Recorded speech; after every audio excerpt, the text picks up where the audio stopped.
So what we said in the beginning is it needs to be comfortable enough. That it is. Okay. The surprise is that it does feel a little bit firm in terms of ride quality at the beginning. Okay. But preload is already at the softest, at the hardest. Okay. Let me rephrase that. So it feels hard right from the start. And it does more than you think. Okay, So it's hard, but it absorbs more it absorbs more than you think. So the first time you hit a small bump, you'll be like, wow, this is going to be a rough ride. But then as you get faster and hit different kinds of bumps, you realize that it does have a breadth of ability and it's not immediately out of its depth. Okay. What I'm surprised about is that the preload is at one end of the spectrum. I'm trying to remember whether it's at the softest or the hardest. I think it's at the softest. So it's at the softest, but it feels firm, which means there is no way for you to tune it down further. So if you were traveling with a pillion or with luggage, You'll be able to harden it further and maintain your ride. Right. But if you were to say, okay, I'm lightweight and I don't like it this way, or I'm heavyweight and I don't like it this way, you're already out of adjustments in one direction for sure. So I would prefer that manufacturers would always put the preload somewhere in the middle of the range. So I have some options up and some options down. So this is like the polar opposite of what happened when the 650s came out, which were too soft at the rear and they would just be like squishing. So this, I could not possibly make this any softer if I wanted to. Right? So you're stuck with this suspension unit.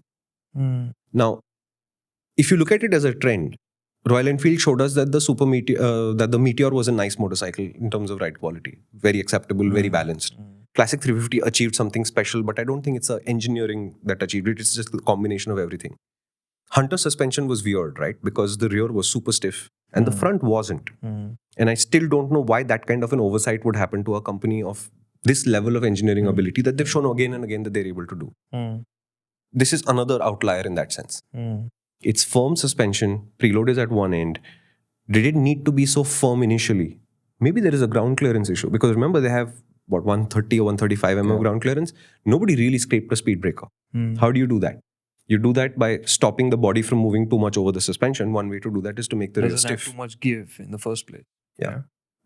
Right. So maybe that is the solution that they found to have a visually good looking ground clearance, but the ability to go over many speed breakers without scraping it. Right. Because I have scraped my Multistrada, for example, the 1200, right? The 1200 had much softer suspension than the V4. You know how you do it? You hit a speed breaker and don't get off the brakes the entire time. Urban mode, set it one step softer than default, it will scrape. Because you're consuming the travel while you're riding the motorcycle just by not getting off the brakes on the speed breaker.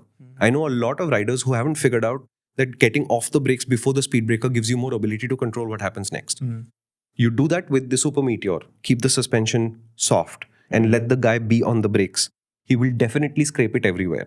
And then he will come and say, hey, I told you 135 wasn't enough. Right? I remember people trying to get it to scrape with pillions on board.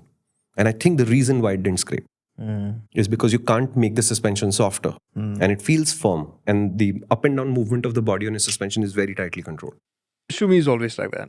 He's always kidding around and also dead serious.